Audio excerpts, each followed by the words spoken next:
जो मनुष्य पूरा जीवन अपने देह के अभिमान में, अपने देह से प्रेम और परिवार के पालन पोषण में व्यतीत कर देता है, अंत समय में उसकी गति क्या होती है, इसका वर्णन आपके श्रीमद् भागवत में स्पष्ट रूप से दिया गया है। जीव यानी कि मनुष्य सुख की अभिलाषा से जिस जिस वस्तु को कष्ट से प्राप्त करता है, उसी को भगवान काल विनष्ट कर देते हैं, जिसके लिए उसे बड़ा शोक होता है। इसका कारण यही है कि मंदमती जीव अपने इस नाशवान शरीर तथा उसके संबंधियों के घर, खेत और धन आदि को मोहवश अपना मान लेता है। इस संसार में यह जीव जिस जिस योनि में जन्म लेता है, उसी में आनंद मनाने लगता है, उससे विरक्त नहीं होता। यह भगवान की माया से ऐसा मोहित हो रहा है कि कर्मवश नारकी योनियों में जन्म लेने पर भी वहाँ के विष्ठा आदि भोगों में ही सुख मानने के कारण उसे भी छोड़ना नहीं चाहता। इस प्रकार जो मूढ़ पुरुष इंद्रियों को न जीत कर निरंतर कुटुंब यानी कि परिवार के पोषण में ही लगा रहता है, वह रोते हुए स्वजनों के बीच अत्यंत वेदना से अचेत होकर मृत्यु को प्राप्त होता है। इस अवसर पर उसे लेने के लिए अति भयंकर और रोष युक्त नेत्रों वाले जो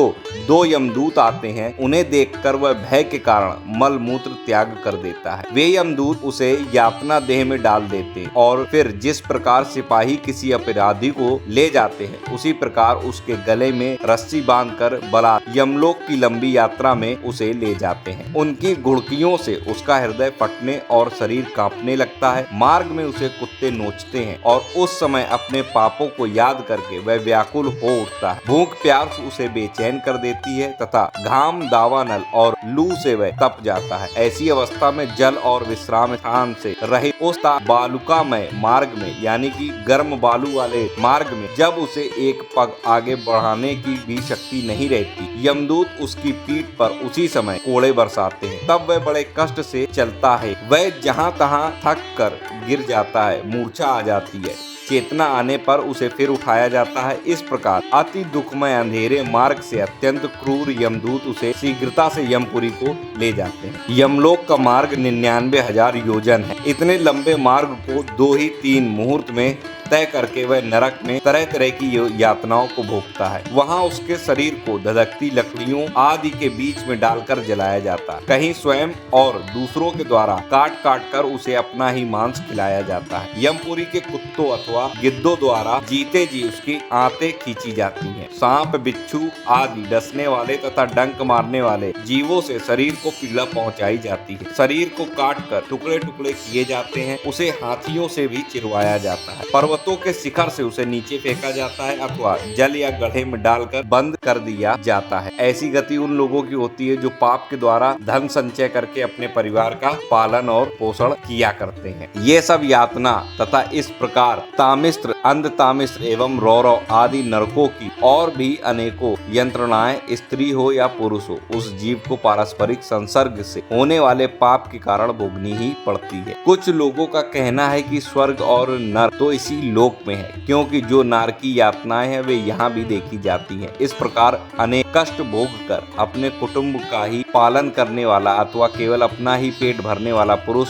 उन कुटुंब और शरीर दोनों को यहीं छोड़कर मरने के बाद अपने किए हुए पापों का ऐसा फल भोगता है। अपने इस शरीर को छोड़कर प्राणियों से द्रोह करके एकत्र किए हुए पाप रूप पाथे को साथ लेकर वह अकेला ही नरक में जाता है। मनुष्य अपने कुटुंब का पेट पालने में जो अन्याय करता है, उसका दैव्य कुफल वह नरक में जाकर भोगता है। उस समय वह ऐसा व्याकुल होता है मानो उसका सब कुछ लुट गया हो। जो पुरुष निरी पाप की कमाई से ही अपने परिवार का पालन करने में व्यस्त रहता है, वह अंधतामिस्त्र नरक में जाता है, जो नरकों में चरम सीमा का कष्टप्रद स्थान है। मनुष्य जन्म मिलने के पूर्व जितनी भी यातनाएं होती हैं, सूकर, कुकर यानी कि सुअर और कुत्ता योनियों में जितने कष्ट हैं, उन सब को क्रम से भोग कर शुद्ध हो जाने पर ही वह दोबारा मनुष्य योनि में जन्म ले पाता है। आशा करता हूँ वीडियो आपको पसंद आया होगा और आप ये भी समझ गए होंगे कि जो व्यक्ति मोह माया, अपने शरीर से प्रेम, ये सब राग रखता है, अंत में उसे क्या गति प्राप्त होती है। जो पाप के द्वारा धन को अर्जन करता है, उसको क्या गति प्राप्त होती है। आशा करता हूँ वीडियो आपको पसंद वीडियो पसंद आया हो तो लाइक करिए, चैनल पर नए हैं सब्सक्राइब कर लीजिए, कमेंट में जय श्री कृष्णा जरूर लिखिएगा।